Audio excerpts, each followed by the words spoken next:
On this week's episode, we talk about Totally Killer. And other pop culture news.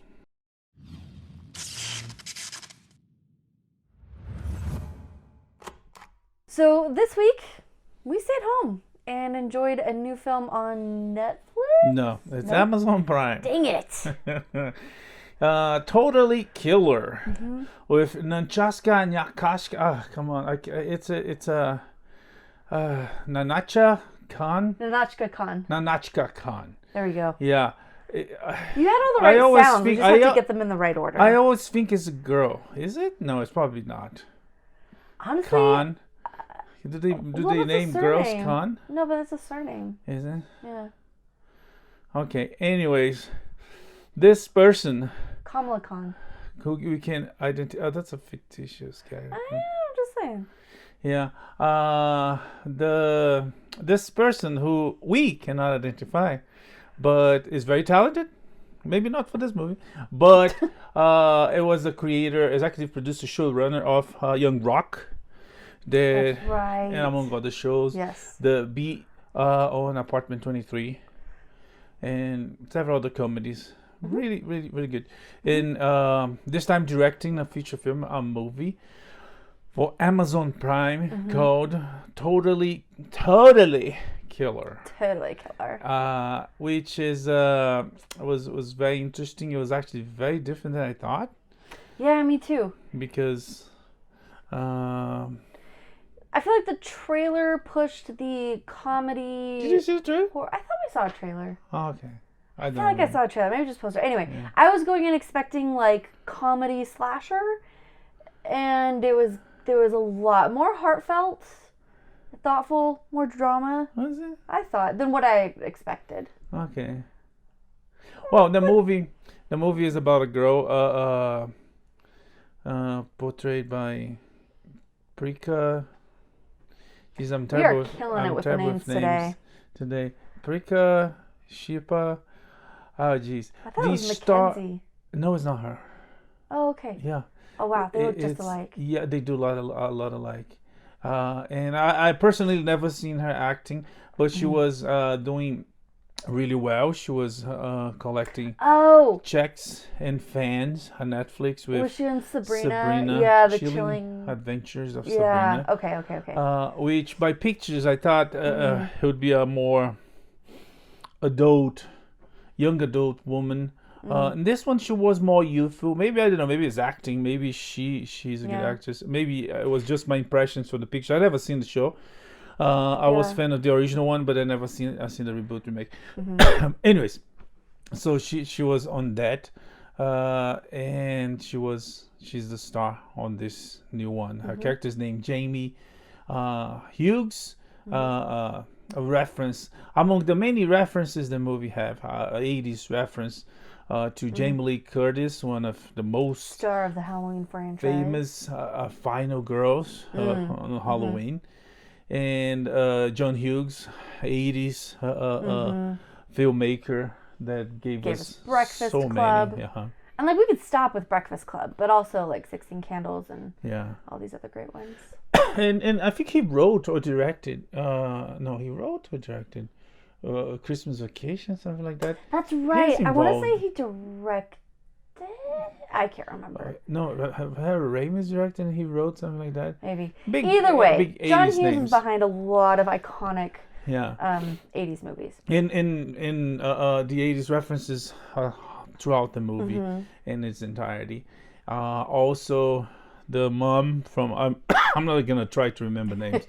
The mom from Modern Family is the mom on this one. I think that guy. No, I was about to say he was son of someone, but no, he's not. Not the someone I'm thinking. He's definitely son of someone. He is someone's son at some point. That's how people come. What are the names? Randall Park was there. Yep. Can you remember anyone else? There was I know that this comes person. to mind. I think that's the extent of the familiar faces. Yeah. Yeah. So the premise is really simple. Our protagonist Jamie is the daughter of a woman whose friends in high school were murdered. Wait, who's that? Jamie's mom. Jamie's mom, sorry. Yeah, was best friends in high school with these girls who were victims of the Sweet 16 killer. They were all stabbed 16 times on their 16th birthdays. Yeah. And so she was brought up with like all this baggage, and this guy became a famous serial killer with podcasts and news. Yeah. He only acted 3 times and disappeared. And the movie starts from there. Yeah, this is all set around Halloween. At some point, there's a time machine, and our hero ends up back in the 80s, just days before the killings were supposed to take place. Yep. Running and screaming and fighting bad guys side by side. Her mom, that at the time is very similar age to her. Yep. And it's Very her friends' parents. The initial plot on paper, on synopsis, or even on the trailer, is very similar to Final Girls, where the protagonist, a young woman, that goes that case inside the movie, right, to fight with her mom and to be the final girls, right. or to help her mom survive the bad guy, but it's very different. It's a different type of humor. It's less. I feel like because Final Girls was a play on horror movies, 80s horror movies, or even 70s horror movies, and this one was more like comedies, 80s comedy, even John Hughes comedies. So it's very different. Besides the difference of plot concerning time traveling and going inside a fictitious universe, it feels very, very different.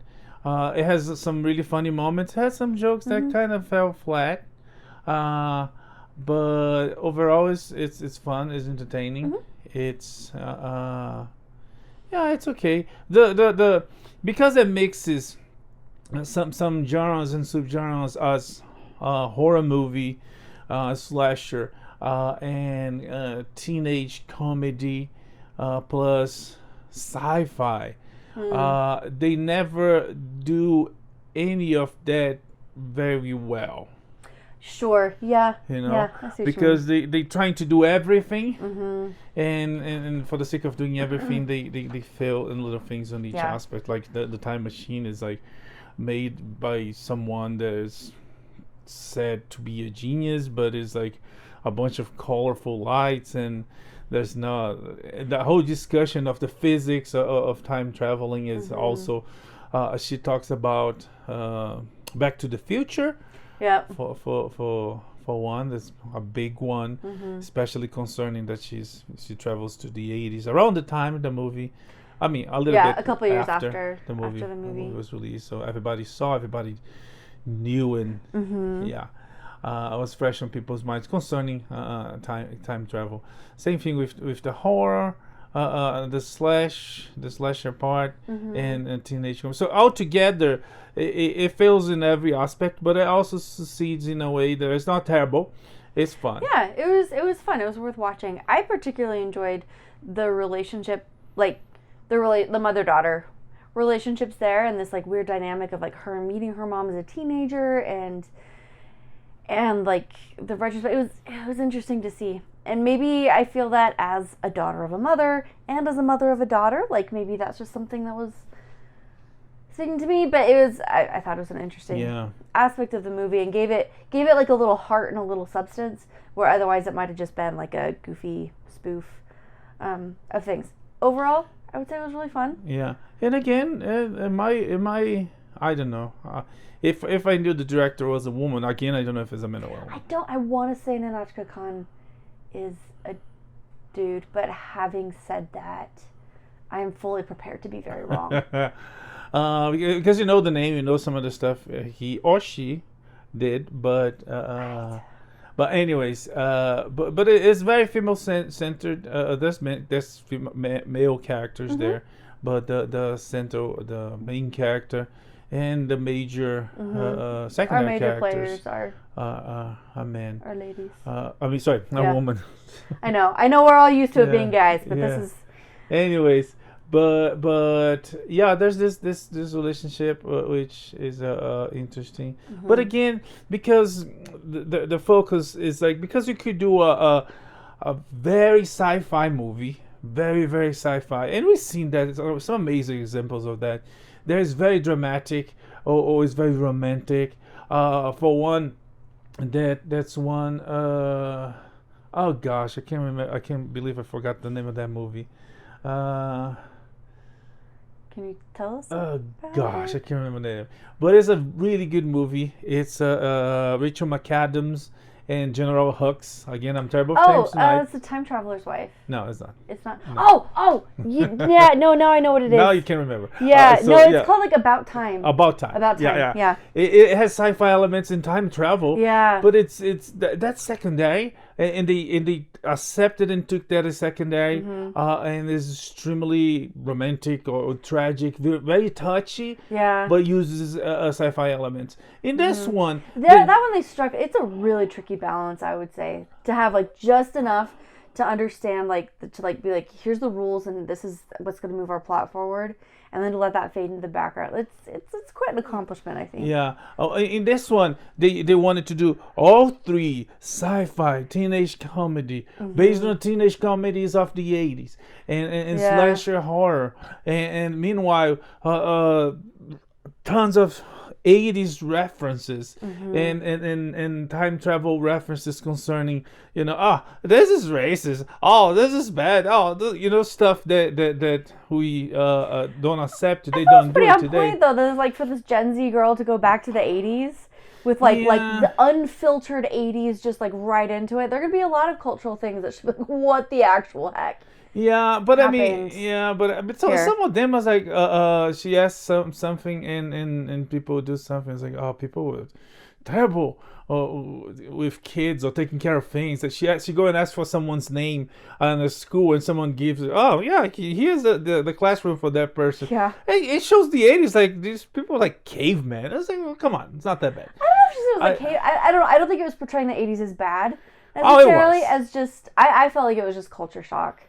Because now, I don't know if you've been inside of any public schools recently, but anyway, if you ask information of someone, they say, no, this is private information, or HIPAA, or whatever. In most schools, you have to, HIPAA is healthcare. I know what HIPAA is. FERPA is. Yeah. But you have to, quite often you have to show an ID just to get into the elementary school. Like our elementary school here, I went there a couple times to pick up my niece for things, and I had to show my ID at a doorbell camera before they'd even let me in. Yeah. So things like school security have stepped up a bit. There's also the mom who's smoking in the car with her kids. Yeah, in the 80s it was, and some of this stuff didn't actually change. It might change in media, it might change in fiction. You're not gonna see as much people smoking, but smoking is still a problem out there. Plus the addition of vaping. So it's not a problem that we evolved in the future when we don't do that anymore. So it's true. But I will say our pediatrician or our doctor, every time we take the girls for their well child checks, they ask if one of us smokes, if one of us has started smoking since the last appointment, and if the girls are ever around anybody who smokes. Yeah. So it's something that people care about a lot now that maybe nobody cared about. Did you think the medical community did that 20, 30 years ago? 40 years ago? Oh, 40 years ago. Almost 40 years ago. Because that's different than... I think the whole second that's different than 80 years ago, when the same medical community would recommend You're depressed? Smoke. Have a cigarette. Yeah. Overweight? Have a cigarette. So... Anxious? Have a cigarette. Yeah. Anyways... Asthmatic? Have a cigarette. Right. Just kidding. That's all very wrong. Don't do that. Yeah. No, that was what they preached back then. Yeah. But things changed. Anyways. Anyway, it came across to me as just generational culture shock, and not like I thought she was as funny as what was happening but as what was happening in the 80s. Yeah. I don't know. Overall, of all the movies that deal the same way, the movie with Rebel Wilson, that she was in a coma for 20 years or so, and as a teenager, wants to be a teenager because she wasn't a teenager. Yeah. And it goes and deals with some shocks, and even Final Girls doesn't have that because she gets into fiction. Yeah. And there's very little of that. And again, they stick to the one genre, instead of splitting their attention and the storytelling on a moment. Right. So they were more successful in telling the story, but I guess on comparing Rebel Wilson's one with this one was a little bit better, but still some jokes was like and I guess it was the deficit of attention, is that they call, they trying to do several things at the same time, meaning it's the general multiple genres, and because I don't know, some other movie would do like maybe one or two jokes concerning the shock and then would move on, because even Back to the Future does that, yeah that's right he has the same experience going back and forward and then going back. Yeah, he has different times, when he goes to the past in 1955, and he goes to the milkshake shop, whatever they call that, what they call diner, and it's Rob Wilson, Doug Wilson, Mayor Wilson, I can't remember. It's like, yes, you're gonna be mayor. It's like, I'm gonna be mayor in 1955. Was like, wow. Anyways, so there's that too. But again, they do like once or twice. Once you get there, after you get there, move into the main story. Right. In this one, it was like several times throughout the movie that it didn't feel like, it's like, come on, girl, you don't know who you are. You even try to pretend. Anyways, I thought that because that was a little bit forced, but overall. It was fun. She's good. I feel like it's been a very thorough discussion of a mostly entertaining film. Yeah, it was entertaining. If you want a fun seasonal flick to enjoy, this definitely if you want to qualifies. watch, if you're a girl and watch it with your girls, if you're a boy, I watched it with my man. We enjoyed it. And the plan was to watch two movies, two brand new horror Halloween October movies. We only watched one, but we're gonna watch the other one probably this week, and we're gonna come back to it. It's from what I heard, it's a very interesting take on home invasions. Oh boy! And but it has some talented people, but it's PG-13, which I was comparing which one to watch first. Yeah. The plan was to watch both. Right. Eventually, I decided no, we're gonna watch both. But it's like, PG-13. That's interesting. That's unusual. That's it gives me more excites me a little bit more, because if you're able to tell a good story, not relying on cursing, not relying on sexuality, even though there's human beings and they are sexual beings, they are people that might speak bad or do bad things, but you're still able to tell a good story, because some movies do on purpose to brag. Oh, we have so many F-bombs, and some or like season 1. The difference between season 1 and season 2 of Game of Thrones, like by season 2 they realized they didn't need to rely on like boobs and orgasms to sell the story. You thought season 2 was? I mean, it's still like Game of Thrones is Game of Thrones, but like just the amount. Isn't season 3 that has an orgy with Pedro Pascal and? Yeah, but I'm saying like season 1, they have conversations in a brothel, and there's like women going down on each other in the background for no reason whatsoever. And then by season 2, I was like, oh, this is actually a very popular show. We can just tell the story. Yeah. Which includes a lot of explicit, horrific violence and sex. I know it changed concerning Millie Clark. It changed a little bit because she was like, hey, I'm the top dog now. Yeah. I'm the mother, dragon's mother flower. I'm going to wear clothes all the time. On contract, you're not going to show my boobs. You're not going to show my butt. Maybe my butt, but not my boobs. Anyways, on contract, she established that, and that decreased throughout the show. Yeah. Anyway, the point is that's just like an example where you can see the difference between like using sex to sell the show and then realizing like actually we've got a good enough story to tell. Yeah. On its own. Yeah, because HBO is not even the worst. I think it's Starz. Yeah, some of those. Oh my shows, gosh! Yeah. Yeah, they do it like. Where's the story? There are episodes of Outlander that I just like. Well, I'm not gonna watch that. Oh, maybe it's not Stars. Anyways, But there's a in Outland is not even that bad as the one show I'm thinking. Really? There's a show called Spartacus. Oh no. It's an Oscar winning movie. It's a story as old as is, because it's a old, real story. Romans. And they have a series. I think 3 or 4 seasons. Then there's another season with a different actor because the actor dies of cancer, and they have to recast. Anyways, that show, you wouldn't imagine how much nudity in sex that show has, but Yeah. it has. But plus the blood. Between sex and blood, it's like, wow. So when the story comes, yeah, but That's unfortunate. yeah, but there's a it's funny because in Brazil, there's one of the big networks is broadcast networks. There's it's owned by a church, and this church, as the church is not formally, is a fairly new church. I think it was in the 80s that was founded. Is a gospel Protestant, pseudo-Protestant church, and the equivalent to mega churches in the United States.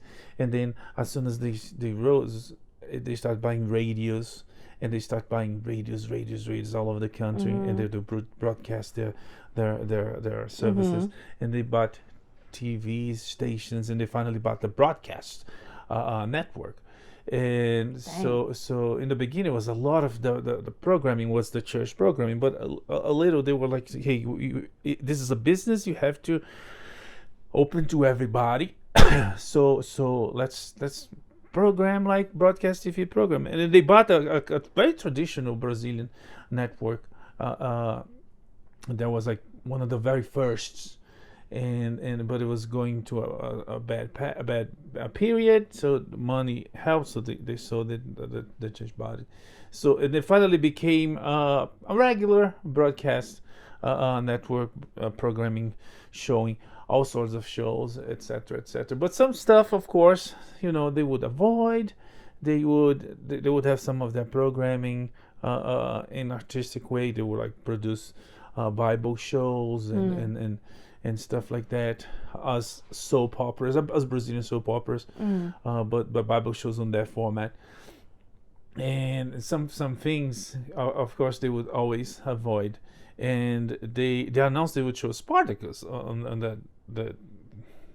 the company, on that channel. Oh. And I was like, how the heck? When they broadcast, I already watched it, so I didn't have interest to watch it again. Yeah. But I was like, if you have to cut all the sex and all the blood, it's like, what? Sure, if you cut the sex, sure, you're gonna have the fights, the gladiators. But if you cut the blood, it's like, yeah. Anyways, apparently, they did, because they were like seeing someone would cut someone's neck and the blood would like split out of the neck and like making waves and colorful, and you could see like almost in 3D. It's like, how are they gonna cut that? Apparently, there was a way, and they did. I don't know. Oh, there was. Right. I honestly don't know. I didn't see it. But anyways. Yeah. All right. What were we talking about? I don't even know anymore. What a tangent. Oh boy. All right. Totally Killer. Amazon Prime. Done. Do we want to talk about Mr. Smith? Yeah, it's available on Amazon Prime. So if you want to see, go see it. Mm-hmm. It's not bad. Yeah. Okay.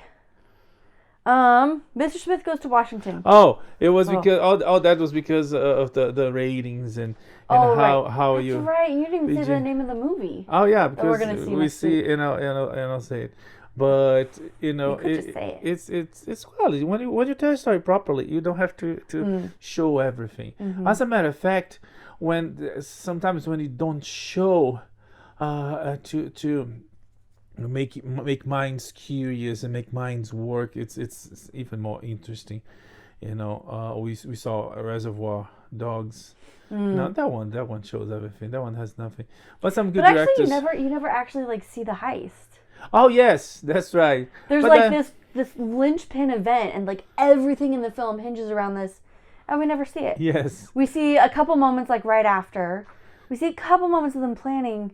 Yeah. But mostly it's just like the aftermath. I'm like, Yeah, but anyway.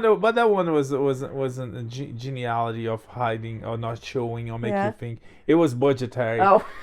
It was the budget. They couldn't afford. The actors brought their own clothes, their own cars. It is one of those movies you can tell. Like even if I didn't know already, I didn't know already. I was like, this is like his first movie. Was it? Like this is one of his first big ones. Yeah, it shows. It's good. And I would say maybe this is an example of how necessity is the mother of invention. Like those tough circumstances forced some creativity that made something pretty cool. Yeah, there's a scene where Steve Buscemi grabs someone out of the car in traffic. They had to do that on a red light because they didn't have money to pay for traffic. What they call it? Like to stop traffic. Yeah, traffic coordination. Oh man. Yeah, so they did like. That's fantastic. Let's go, guys! Action! Yellow. Go! Cut! Get out of there! Yeah. So good movie, but yeah, that's what I'm talking about. But yeah, there's ways of not showing things that are even more interesting than simply showing. We make movies for more than 100 years, and back in the day, they didn't show anything. And little by little, they're showing more and more and more and more, and even way too much. But it doesn't necessarily make for better storytelling or a more entertaining movie.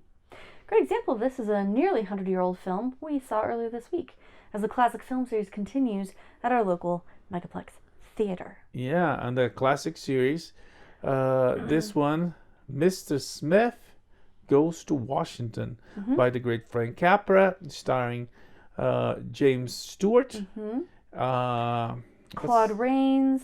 What was her name? Jeez. Oh shoot. Anne? No. Grace?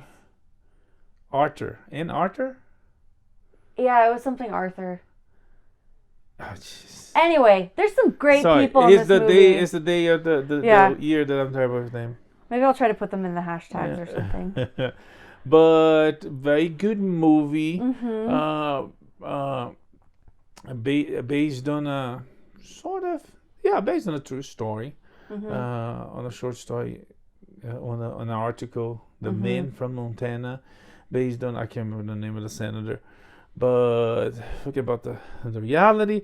The movie is so good that even if it wasn't reality, it tells you a great story, inspirational, heroic, and romantic.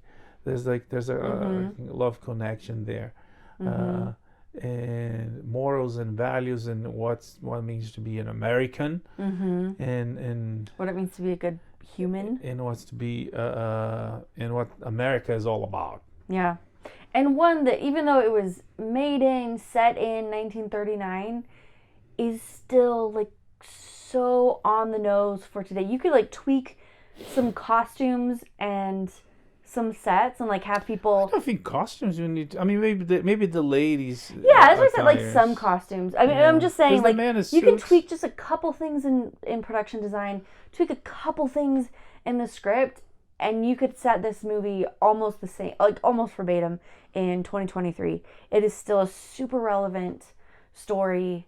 Did they ever use kids for pages? No, I think you have to be 16. Oh, they still do? Senate page, yes. Oh. Yeah, it's actually a really cool program. You go to a boarding school. It's very prestigious. There's like a special boarding school that they live at and they attend while they work as Senate pages. That's cool. Wow. Yeah, it's a cool opportunity. I actually just learned about it because when they changed the dress code for the Senate, they didn't change the dress code for the pages. Oh, they didn't do it for anybody else. Not visitors, not guests. Yeah. It was just for that guy. I read this really interesting op-ed from someone who had been a Senate page and was like, look, if this really matters, then it needs to matter for everybody. Yeah. Anyway. No, it was very elitist decision because only for the senators, not their aides, not their visitors. No, nobody else was. It was basically just for that guy. Yeah. So they ruled for the guy that. And I thought it had something to do with ability, like, because like when you reach there's some like physical like disabilities and things where wearing certain clothing is very difficult. Okay, well if you need some accommodations, we're all about accommodations. But apparently he's always been like that. Yeah, It has nothing to do with you just like the to dress stroke. like a bum. It's not about accommodations, and again. To be clear, here in this household, we also enjoy dressing like bums. Yeah. But it's in our household and not on the Senate floor. Yeah, talk about you. But but again, it was the necessity of creating a law. It's so stupid when you have if he had special needs or special needs that had to be tended, he would be excused, right, because of his special needs. That's how I would handle it. You wouldn't have to create a law, showing like their elitism and power. Yeah. It's like us don't have to wear what the others do. You have this woman's special for you. For us, we can come here. Yes. Anyways. So Mr. Smith. This is like an episode of incredible tangents. We're always a little tangential. Well, it's still in the Senate. This week we're Still in the Senate. Still in the Senate. Anyway, Mr. Smith goes to Washington. It came out in 1939, so if this is a spoiler for you, it's on you. But the short version, Senator dies. The governor has to appoint somebody. He appoints this like very naive, like literal Boy Scout, like salt of the earth, patriotic, wants to serve his country and his fellow man, like such a good person, and sends him off to Washington, where he unwittingly uncovers this. I wouldn't call him naive. Well, he knew what the fathers wrote. He could quote Washington naive and Lincoln. In that he was like, "Wow, these senators are great men. I can trust them." Well, he knew he knew in his heart and in his brain that the senators should be great men. Yeah. The fact that they were bad, but not he was naive. They were bad.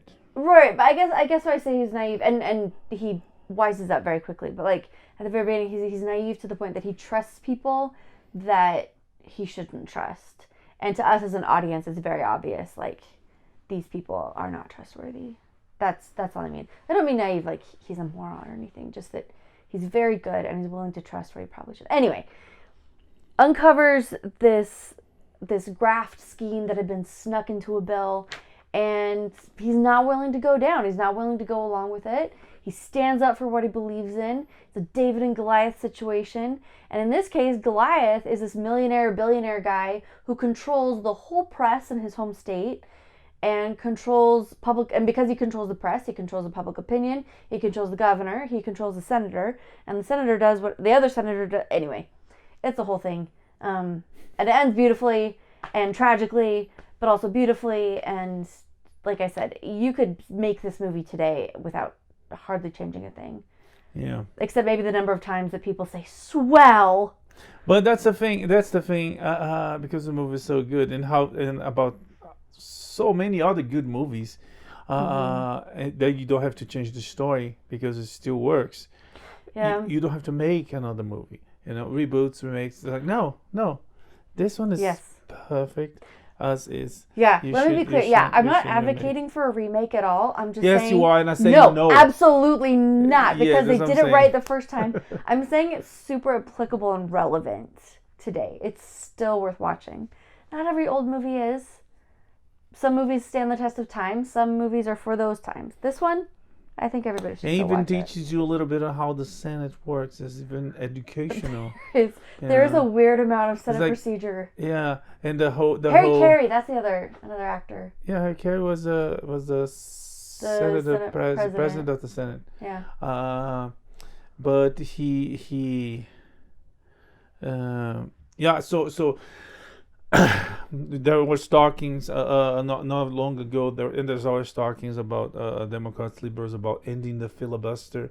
This movie is a class about the filibuster is. Oh yeah. And there's like you've got the filibuster, and it's based on a true story because the guy did that. You've got media censorship. You've got corruption at the highest levels of government. Yeah, and James Stewart's doing great with Frank Capra. They also did It's a Wonderful Life, and you've got democracy enabling the little man to stick it to the big guy. It's good stuff. It's really good stuff. It has kids. It has girls. Really funny kids. bad guys that are really bad, but they screw it. It's a spoiler, but again, it's if you didn't see it, yeah. But there's bad guys that they are bad to the end. There's no redeeming quality about they being bad. And one of them repent and regret and jump into a sword. Is that an expression? Fallen his sword. To save the good guy. In a way, there's well done. Yeah. Because he was bad, but at the end it's like he was fighting the good guy, but because that bad guy is human, I was like, yeah, enough, and then he gave himself to save the good guy. And they did a good job like building his character throughout the film that like it made sense. It didn't feel weird or anything. Yeah, it's not like it's not like from night to day he was low-key killing half of New York, and now look, he's a good guy. Exactly. He's a pretty good guy. It's like, hey Thor, let me help you, and then he becomes Steve Rogers. Get out of here. It's like bad guys these days are not done. So yeah, they don't make bad guys as they used to. Yeah, not like in the good old days. Anyways, Mr. Wilson Smith goes to Washington. Pretty sure it's available it should be available on every streaming service. Gotta be somewhere you can stream it, yeah. If not, you can buy DVDs, Blu-rays, 4Ks if there's hope in this world in the best quality possible.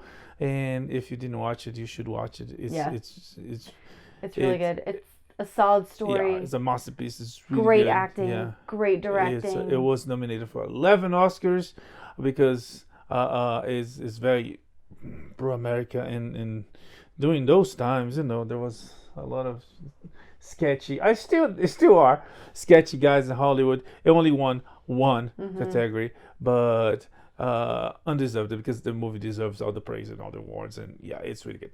Yeah, really good. All right, we also finished up The Continental. Yeah. Oh boy, it was so good. This was a special event. I'm always saying, like, man, they should have quit while they were ahead. This show quit while they were ahead, and I'm mad about it because I wanted more. I wanted so much more. Yeah. So careful what you wish for, because you might get it, and that's a bummer. No, it was really good. The prequel set in the John Wick's universe. It's a story that takes place in the 60s, 70s? 70s. In the 70s. Yeah. We see young Winston.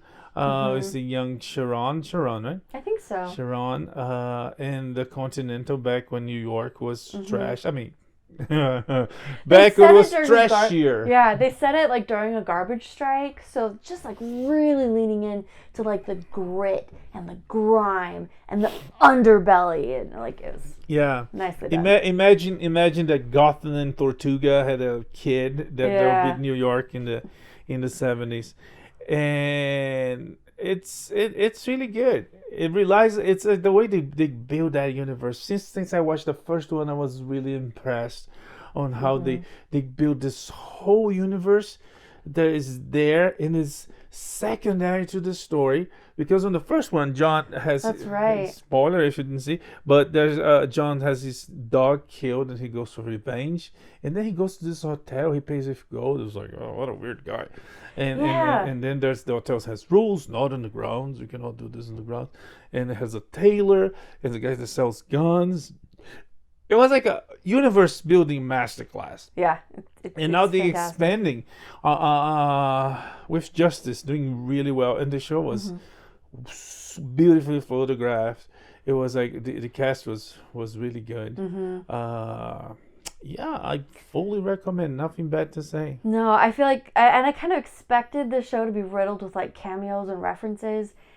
There were hardly any. There were like those couple of main characters, and for them, other than that, it just kind of stood on its own. You could watch this without watching any John Wick movies and have essentially the same experience. Yeah. There are a couple moments where like, oh, but like I could count on one hand. This really stands on its own as a solid. Yeah.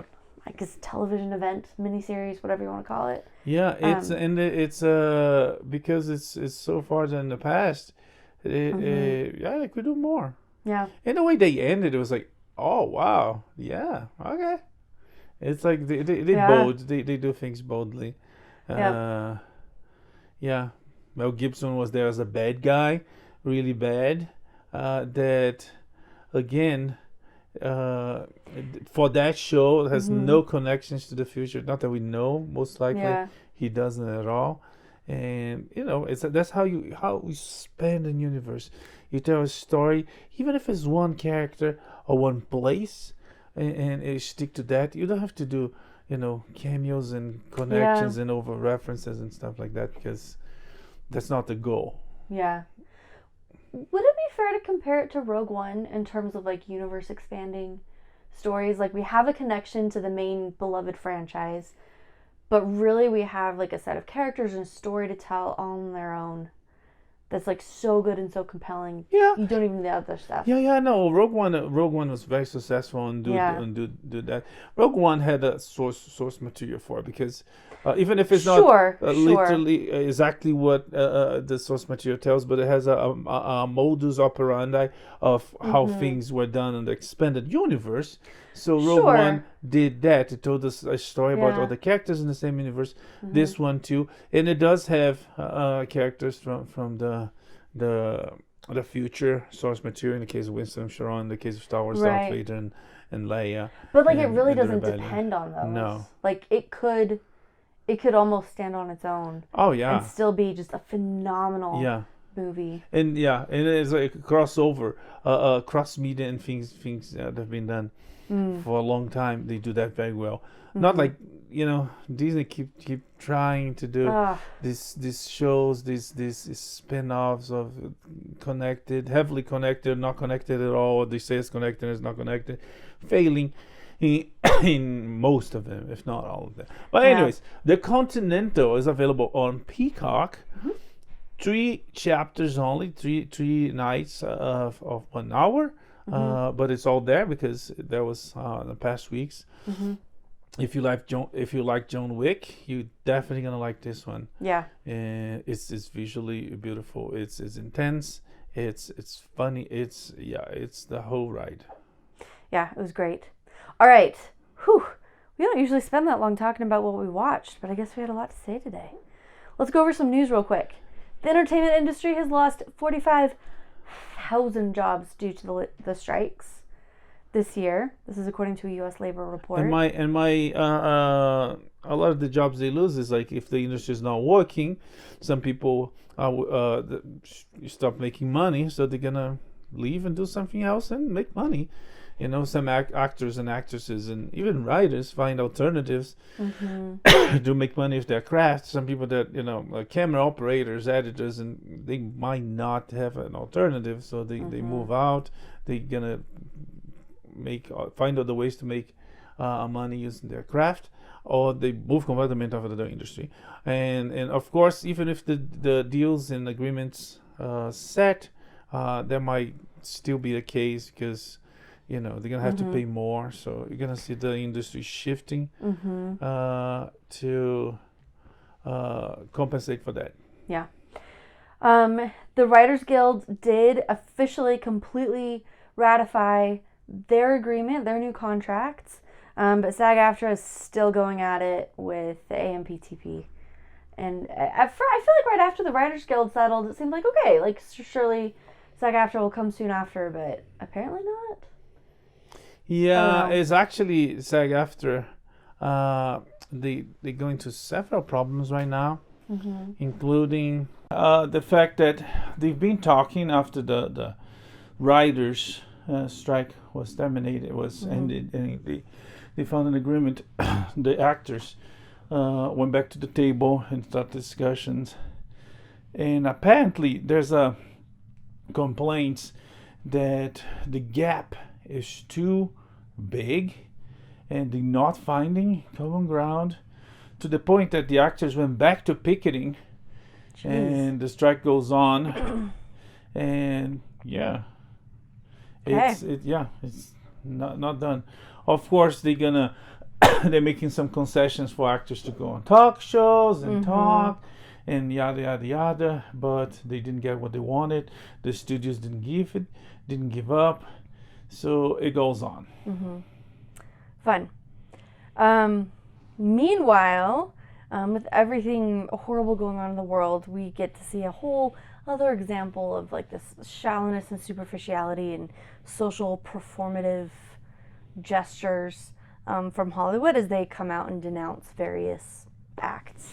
Yeah, Hamas, the Islamic terrorist group, attacked Israel, killing 900 more, or 900 plus Israeli innocent people, between men, women, children, old people, and they kidnapped a lot of other ones, including more than 20 Americans, and then there's all reports of they killing people, and for instance, they killed this old lady, this grandma, and post on her own Facebook her dead body bleeding for all her friends to see. Yeah. And they're doing all sorts of terrible stuff. So Israel declared war. They said that we didn't start it, but we're gonna finish. We're gonna end them. So it's war there. Meanwhile, the everywhere in the country there's people supporting Israel, and Hollywood companies, which for me is always something weird. A company to take a side, to take an opinion. A political stand. Yeah, especially on something that really doesn't have anything to do with them. Yeah. It's not like a stance on film or entertainment or movie theaters. It's or even if it's concerned, concerning some employees, to show support to some employees. But it's always done in ways that is like to make them look good. But a corporation is not a person. It doesn't have a body or a soul or feelings. A corporation, to be good, is always signally virtually what? Virtue signaling? Virtue signaling. Yeah. It's always kind of, anyways. So Hollywood companies are coming and like demonstrating, every time this happens, they post something. It's like, we repudiate this. They did that for other political moments in the near past. And they're still going to do that in the future. So the companies are doing that for their reasons, which, to be honest, right out of the gate doesn't make a lot of sense, because I'm pretty sure they still want to sell movies to bad guys too, because if you're in the business of selling. But anyways, but the Hollywood press is, again, another institution that is flawed and even corrupt, is pushing for them to do it faster. They're doing this so slow. When I was like, it's like one of the root of a lot of problems in this world is that, and for not for good reasons, for bad political and even manipulative reasons, like you have to be good. You have to be a good person. Oh, but that person wants to paint herself in green and jump naked all around. I said, she can do that. I said, no. That person wants to do that. Aren't you a good person? Don't you want that person to be happy? So this whole thing of on being good for basically being manipulated for is allowing for all sorts of terrible things happening on this world. And now the press again is pushing the industry to be good, to demonstrate that you are on the right side, which is, I don't know. And being on the right side has nothing to do with any kind of meaningful action, and everything to do with gestures and statements and it's just because it's like, oh, but the person wants to eat rocks, but it's bad for her. But it's like, but that what makes her happy. It's like, you're a good person, you want that person to be happy. It's like, anyways, you know the drill has been going on in several instances of society these days. But our hopes and prayers for Israel, not that we are directly or indirectly involved, but because there was a tragedy, innocent people dying, it's always bad. So yeah. And there are a lot of innocent people on both sides who are just getting hurt because anyway. Okay, let's do some rapid fire here for the rest. The state of Utah has filed a lawsuit against TikTok, accusing them of contributing harm to the mental health of our youth. Our governor's taking this really seriously. Yes, good measure. Joining other states, trying to stop this good. This is a Chinese spy app, and it's known, and yeah. But more than that, it's becoming more and more apparent how damaging social media is to young people, like to minors, and for their social, emotional, mental development. And I'm a fan of Governor Cox treating this as something serious. Washington Post has had to lay off 240 employees. This doesn't even feel like news. This feels like print is dead. Like we knew this. Yeah, well, I'm the sorry, Washington Post. it's a bummer. They have digital platforms. So when we talk about Washington Post, it's not only that press, the extra. It's not only paper. They do have social digital platforms. But anyways, the Washington Post digital ads dropped by 30%, subscription by 15% before stats cuts. DreamWorks has also had to lay off 70 employees. Again, but I guess that's part of the Biden economy. What's it called? Bidenomics plus a massive entertainment strike. Plus all the crisis in the industry. Yeah, but it's not all doom and gloom. Jerry Seinfeld has been teasing. Is he? This is a comedian, What's the deal with who are these people? But so on the show, someone asked him about the finale of the show, Seinfeld. Not Jerry. There was only a pilot.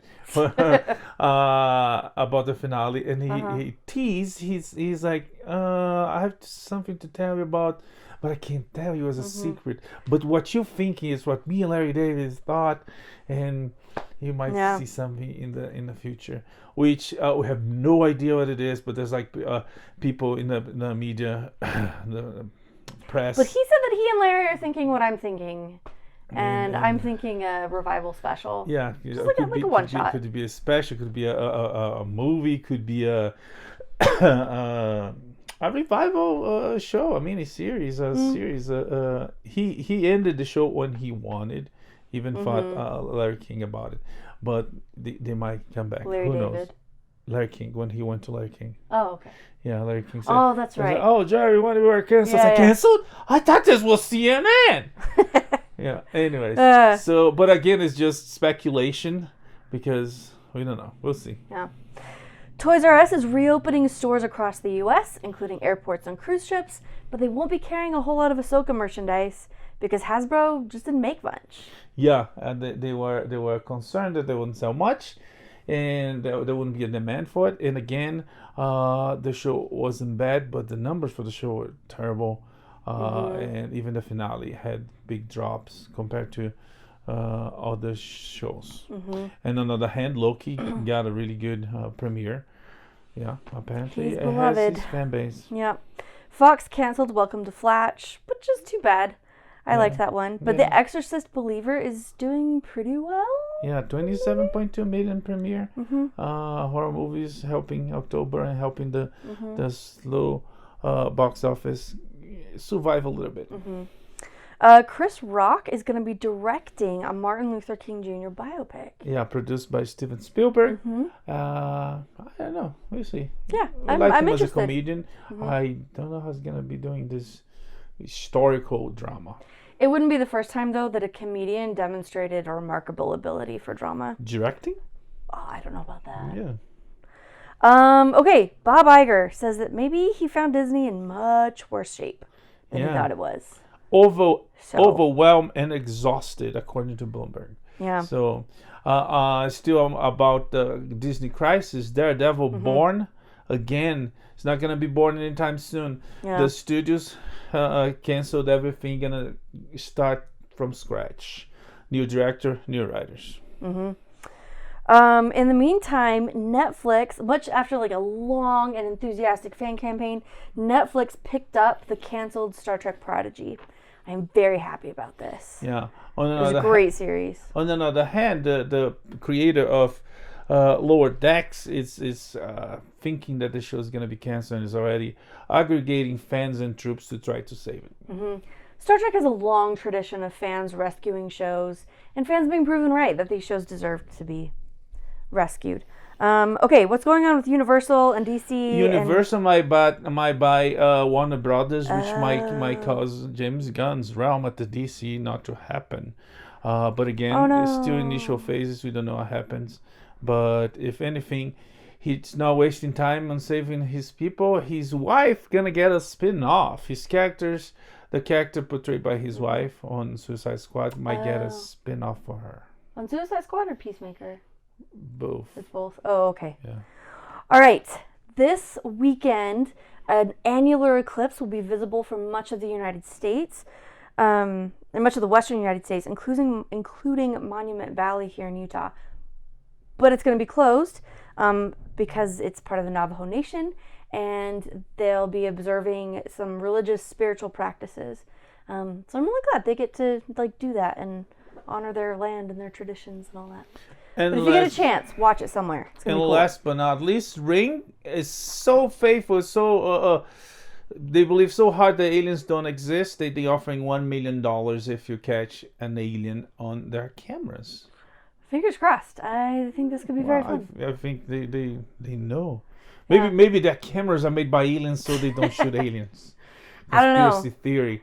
I will say these doorbell cams have captured some pretty fantastic footage of all kinds of fun things. So, including there was a cop. I saw this one. A cop knocked on somebody's door, and the lady answered it, and he's like, "I know it's not what you're expecting, but we had to arrest your DoorDash driver. Oh, I saw so that here's one. your food." That's funny. Anyway, we'll leave you with that. We'll see you next week with more pop culture and entertainment. May the force be with you. Live long and prosper. Bye. Bye.